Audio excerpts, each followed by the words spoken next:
ਸਾਡੇ ਹੱਥ ਪੱਲੇ ਹੁਣ भी कुछ नहीं लगना, ਸਾਡੇ ਹੱਥ ਪੱਲੇ ਪਹਿਲਾਂ भी कुछ नहीं ਲੱਗਿਆ। सो ਗੱਲ ਇਹ ਆ ਵੀ ਜੇ ਸਾਨੂੰ MSP ਮਿਲ ਗਈ, ਮੇਰਾ ਸਵਾਲ ਆ ਕਿਸਾਨ ਜਿਹੜੇ ਖੁਦਕੁਸ਼ੀਆਂ ਕਰਦੇ ਆ, ਕਿਸਾਨ ਜਿਹੜੇ ਕਰਜ਼ਿਆਂ ਥੱਲੇ ਆ, ਕਿਸਾਨ ਜਿਨ੍ਹਾਂ ਦੀਆਂ ਲਿਮਟਾਂ ਨਹੀਂ ਮੋੜੀਆਂ ਜਾਂਦੀਆਂ, ਉਹ ਸਭ ਕੁਝ ਠੀਕ ਹੋ ਜੂ MSP ਮਿਲਣ ਨਾਲ। ਜਿਹੜੇ ਇੱਕ ਸਟੈਟਿਸਟਿਕਸ ਆ ਨਾ, ਸਟੈਟਿਸਟਿਕਸ ਦੀ ਗੱਲ ਸਮਝੀਏ, 6% ਪੂਰੇ ਦੇਸ਼ ਦੇ ਕਿਸਾਨ ਇਹੋ ਜਿਹੇ ਆ ਜਿਹੜੇ MSP ਯੂਜ਼ ਕਰਦੇ ਆ।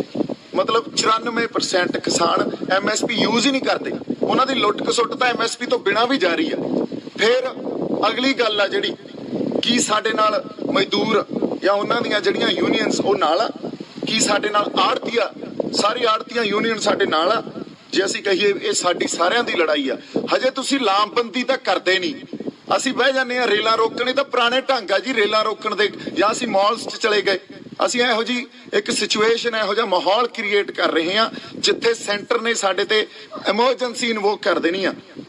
ਤੁਸੀਂ ਇਹ ਦੇਖ ਲਓ, ਬਹੁਤ ਥਾਵਾਂ ਤੋਂ ਮੈਨੂੰ ਇਹ ਖਬਰ ਆਈ ਆ ਵੀ ਜੀ ਆਰਮੀ ਜਾਂ ਪੈਰਾਮਿਲਟਰੀ ਫੋਰਸਿਸ ਦੀਆਂ ਗੱਡੀਆਂ ਪੰਜਾਬ 'ਚ ਐਂਟਰ ਹੋ ਰਹੀਆਂ।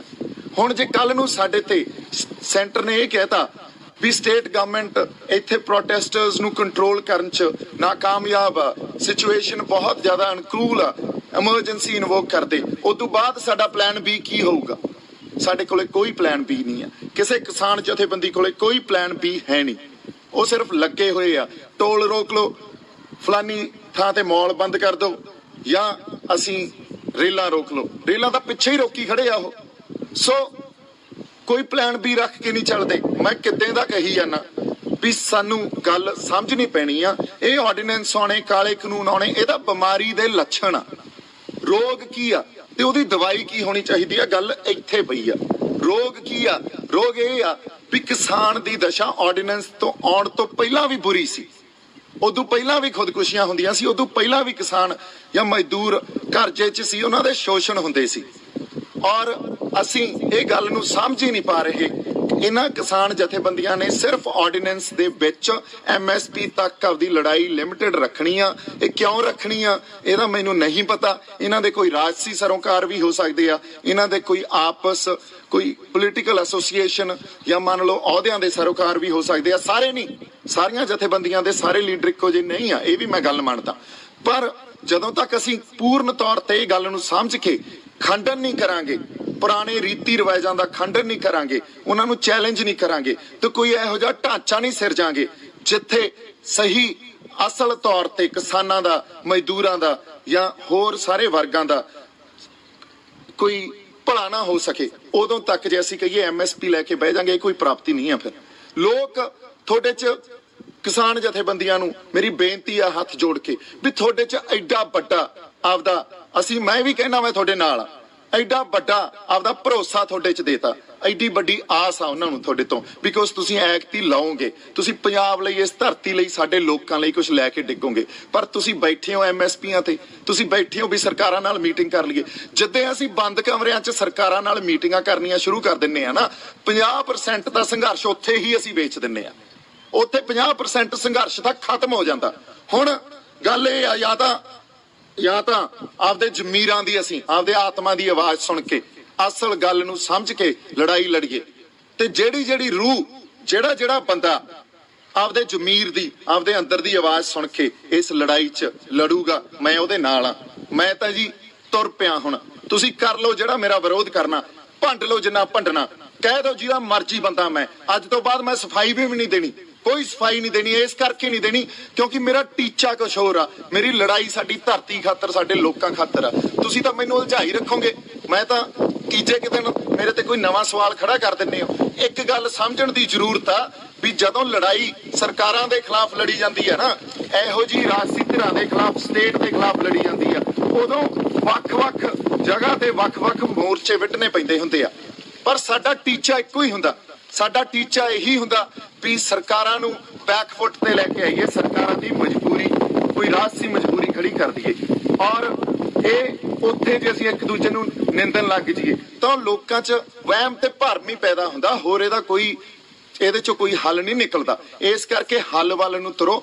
ਹੱਲ ਵੱਲ ਨੂੰ ਅਸੀਂ ਤਾਂ ਹੀ ਤੁਰਾਂਗੇ ਜੇ ਅਸੀਂ ਰੋਗ ਨੂੰ ਸਮਝ ਸਕੇ ਤੇ ਉਹਦੀ ਦਵਾਈ ਨੂੰ ਲੱਭਣ ਦੀ ਕੋਸ਼ਿਸ਼ ਕਰੀਏ।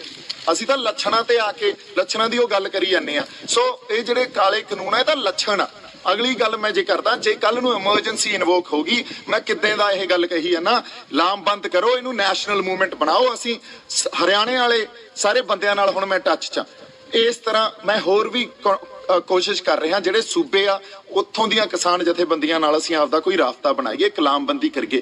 ਮੰਨ ਲਓ ਪੰਜਾਬ 'ਚ ਐਮਰਜੈਂਸੀ ਇਨਵੋਕ ਹੋ ਜਾਂਦੀ ਆ, ਪਰ ਸਾਰੇ ਸਟੇਟਾਂ 'ਚ ਤਾਂ ਨਹੀਂ ਕਰ ਸਕਦੇ ਨਾ। ਦਿੱਲੀ ਘੇਰੀ ਬਾਕੀ ਸੂਬਿਆਂ ਨੂੰ ਨਾਲ ਰਲਾ ਕੇ ਜਾਊਗੀ। ਦਿੱਲੀ ਰਾਸ਼ਟਰੀ ਇੱਕ ਲਹਿਰ ਪੈਦਾ ਕਰਕੇ, ਇੰਟਰਨੈਸ਼ਨਲ ਲੈਵਲ ਦੀ ਲਹਿਰ ਪੈਦਾ ਕਰਕੇ ਘੇਰੀ ਜਾਊਗੀ। ਜੇ ਤੁਸੀਂ ਕਹੋ ਪੰਜਾਬ ਕੱਲਾ ਦਿੱਲੀ ਘੇਰ ਲੂਗਾ ਤਾਂ ਇਹ ਪੋਸੀਬਲ ਨਹੀਂ ਆ, ਇਹ ਹੋ ਹੀ ਨਹੀਂ ਸਕਦਾ ਜਦੋਂ ਤੱਕ ਸਾਨੂੰ ਆਪਦੀ ਲਾਮਬੰਦੀ ਉਸ ਲੈਵਲ ਤੱਕ ਨਹੀਂ ਕਰਨੀ ਆਊਗੀ। ਸਾਡੇ ਕੋਲੇ ਉਹ ਵਿਜ਼ਨ ਨਹੀਂ ਆ। ਅਸੀਂ ਜੇ ਕਹੀਏ ਲੜਾਈ ਜਿੱਤ ਲਾਂਗੇ ਤਾਂ ਲੜਾਈ ਨਹੀਂ ਜਿੱਤੀ ਜਾਣੀ। ਤਾਂ ਪੁਰਾਣੇ ਰੀਤੀ ਰਿਵਾਜ ਜਿਹੜੇ ਹੁਣ ਵੀ ਅਪਣਾਏ ਜਾ ਰਹੇ ਆ, ਉਹਨਾਂ ਨਾਲ ਲੜਾਈ ਨਹੀਂ ਜਿੱਤੀ ਜਾਣੀ। ਮੇਰੇ ਤੇ ਸਵਾਲ ਨਾ ਖੜੇ ਕਰੋ। ਜੇ ਅੱਜ ਗਵਾਈਏ ਕਹਿ ਰਹੇ ਆ ਸਾਰੇ ਵੀ ਦੀਪ ਸਿੱਧੂ ਨਵਾਂ ਕੋਈ ਫਰੰਟ ਖੜਾ ਕਰ ਰਿਹਾ, ਮੈਂ ਕਿਹਾ ਉਹ ਹਰ ਬੰਦਾ ਉਹਨੂੰ ਹੱਕ ਆ ਜਿਹੜਾ ਪੰਜਾਬ ਲਈ ਲੜ ਰਿਹਾ ਨਵਾਂ ਕੋਈ ਫਰੰਟ ਖੜਾ ਕਰਨ ਵਾਸਤੇ। ਇਹਦਾ ਜਵਾਬ ਮੈਨੂੰ ਦਿਓ। ਅੱਜ ਜਿਹੜੇ ਸਾਡੇ ਇੱਥੇ ਰਵਾਇਤੀ ਪਾਰਟੀਆਂ, ਉਹਨਾਂ ਤੋਂ ਅਸੀਂ ਸੈਟੀਸਫਾਈਡ ਆ? ਉਹਨਾਂ ਨੇ ਸਾਡਾ ਭਲਾ ਕੀਤਾ ਕਿਸੇ ਨੇ? ਸੋ ਜੇ ਨਹੀਂ ਕੀਤਾ ਤਾਂ ਬਾਈ ਜੀ ਤਖਤਾ ਪਲਟ ਕਰੋ, ਲੋਕਾਂ ਦਾ ਭਲਾ ਕਰੋ, ਲੋਕਾਂ ਲਈ ਲੜੋ, ਇੱਕ ਦੂਜੇ ਨੂੰ ਨਿੰਦੋ ਨਾ, ਇੱਕ ਦੂਜੇ ਲਈ ਇੱਕ ਦੂਜੇ ਦੀਆਂ ਲੱਤਾਂ ਨਾ ਖਿੱਚੋ। ਸੋ ਸਾਡੀ ਲੜਾਈ ਇਕੱਠਿਆਂ ਦੀ ਆ। ਜੇ ਤੁਸੀਂ ਇਕੱਠੇ ਇੱਕ ਮੋਰਚੇ ਤੋਂ ਨਹੀਂ ਲੜ ਸਕਦੇ ਤਾਂ ਕਿਸੇ ਹੋਰ ਮੋਰਚੇ ਤੋਂ ਲੜ ਲਓ ਜਿੱਥੇ ਤੁਹਾਡੀ ਵਿਚਾਰਧਾਰਾ ਮਿਲਦੀ ਆ। ਪਰ ਇਹਦਾ ਮਤਲਬ ਇਹ ਨਹੀਂ ਅਸੀਂ ਇੱਕ ਦੂਜੇ ਨੂੰ ਨਿੰਦਣ ਲੱਗ ਜਾਈਏ, ਇੱਕ ਦੂਜੇ ਦੀਆਂ ਲੱਤਾਂ ਖਿੱਚਣ ਲੱਗ ਜਾਈਏ। ਮੈਨੂੰ ਐਂ ਲੱਗਦਾ ਲੜਾਈ ਦੀ ਵਿਉਂਤਬੰਦੀ, ਸਟ੍ਰੈਟਜੀ ਤੇ ਸਾਡਾ ਵਿਜ਼ਨ, ਸਾਡੀ ਸੇਧ ਕੀ ਹੋਣੀ ਚਾਹੀਦੀ ਹੈ, ਸਾਡੇ ਕਿਸਾਨ ਜਥੇਬੰਦੀਆਂ ਦੇ ਆਗੂਆਂ ਨੂੰ ਸਮਝਣਾ ਚਾਹੀਦਾ। ਔਰ ਕੱਲੇ ਕਿਸਾਨ ਜਥੇਬੰਦੀਆਂ ਦੇ ਆਗੂਆਂ ਨੂੰ, 31 ਜਥੇਬੰਦੀਆਂ ਨੂੰ ਨਹੀਂ ਬਹਿਣਾ ਚਾਹੀਦਾ। ਮਜ਼ਦੂਰਾਂ ਨੂੰ ਵੀ ਨਾਲ ਲਓ, ਉਹਨਾਂ ਦੀਆਂ ਜਥੇਬੰਦੀਆਂ ਨੂੰ ਨਾਲ ਲਓ, ਆੜ੍ਹਤੀਆਂ ਨੂੰ ਨਾਲ ਲਓ। ਤੁਹਾਡੀ ਲੜਾਈ ਨੂੰ ਵੱਡੀ ਕਰੋ, ਲਾਮਬੰਦੀ ਵੱਡੀ ਕਰੋ, ਬਾਕੀ ਸੂਬਿਆਂ ਨੂੰ, ਬਾਕੀ ਸਟੇਟਸ ਨੂੰ ਨਾਲ ਲਓ। ਮੇਰੀ ਇਹੀ ਅਰਦਾਸ ਤੇ ਬੇਨਤੀ ਆ। ਤੇ ਕੱਲ ਨੂੰ ਆਪਾਂ 11 ਵਜੇ ਸ਼ੰਭੂ ਬਾਰਡਰ ਤੇ ਧਰਨਾ ਲਾ ਰਹੇ ਹਾਂ। ਜਿਹਦੀ ਜ਼ਮੀਰ ਜਿਉਂਦੀ ਆ, ਜਿਹੜਾ ਮੇਰੀ ਗੱਲ ਨਾਲ ਕੋਈ ਰਿਲੇਸ਼ਨ ਜਾਂ ਰਿਲੇਟ ਕਰ ਸਕਦਾ, ਉਹ ਬੰਦਾ ਉੱਥੇ ਆ ਜਾਏ। ਮੈਂ ਕਿਸੇ ਨੂੰ ਫੋਰਸ ਨਹੀਂ ਕਰ ਰਿਹਾ ਜੀ, ਮੈਂ ਤਾਂ ਹੱਥ ਜੋੜ ਕੇ ਬੇਨਤੀ ਕਰ ਰਿਹਾ ਵੀ ਹਰ ਪਾਸੇ ਜਿੱਥੇ ਕੋਈ ਸੰਘਰਸ਼ ਕਰ ਰਿਹਾ ਉਹਦਾ ਸਾਥ ਦਿਓ। ਮੈਂ ਕਿਸਾਨ ਜਥੇਬੰਦੀਆਂ ਦੇ ਵੀ ਨਾਲ ਆ, ਪਰ ਮੈਂ ਪੁਰਾਣੇ ਢਾਂਚੇ ਦੇ ਨਾਲ ਨਹੀਂ ਆ। ਮੈਂ ਬੰਦ ਕਮਰਿਆਂ 'ਚ ਮੀਟਿੰਗਾਂ ਦੇ ਨਾਲ ਨਹੀਂ ਆ। ਮੈਂ ਸਿਰਫ ਕੁਝ ਰਿਆਇਤਾਂ ਅੰਸ਼ਕ ਤੌਰ ਤੇ ਪ੍ਰਾਪਤੀਆਂ ਦੇ ਨਾਲ ਨਹੀਂ ਆ। ਮੈਂ ਉਹਨਾਂ ਦਾ ਪੁਰਜ਼ੋਰ ਵਿਰੋਧ ਕਰਦਾ। ਮੈਂ ਅਸਲ ਤੌਰ ਤੇ ਜੇ ਕੋਈ ਸਾਡੇ ਇੱਥੇ ਸਿਸਟਮ ਅਸੀਂ ਕਿਸਾਨਾਂ ਨੂੰ ਦੇ ਸਕੀਏ, ਮਜ਼ਦੂਰਾਂ ਨੂੰ ਦੇ ਸਕੀਏ, ਜਿੱਥੇ ਉਹਨਾਂ ਦਾ ਭਲਾ ਹੋਵੇ, ਸਾਡੇ ਲੋਕਾਂ ਨੂੰ ਉਹ ਸਿਸਟਮ ਦੇ ਸਕੀਏ, ਉਸ ਚੀਜ਼ ਦੇ ਨਾਲ ਆ। ਉਹਦਾ ਮੈਂ ਹਮਾਇਤ ਕਰਦਾ ਉਸ ਚੀਜ਼ ਦੀ। ਤੇ ਪੁਰਾਣੀਆਂ ਗੱਲਾਂ ਦਾ, ਪੁਰਾਣੀ ਪੋਲਿਟਿਕਸ ਦਾ ਮੈਂ ਪੂਰਨ ਤੌਰ ਤੇ ਖੰਡਨ ਕਰਦਾ। ਤੇ ਜਦੋਂ ਖੰਡਨ ਕਰਦੇ ਆ ਉਦੋਂ ਇੱਕ ਬਹੁਤ ਵੱਡੇ ਸਿਸਟਮ ਨਾਲ ਸਾਨੂੰ ਲੜਨਾ ਪੈਂਦਾ। ਮੈਂ ਉਸ ਲੜਾਈ ਲਈ ਵੀ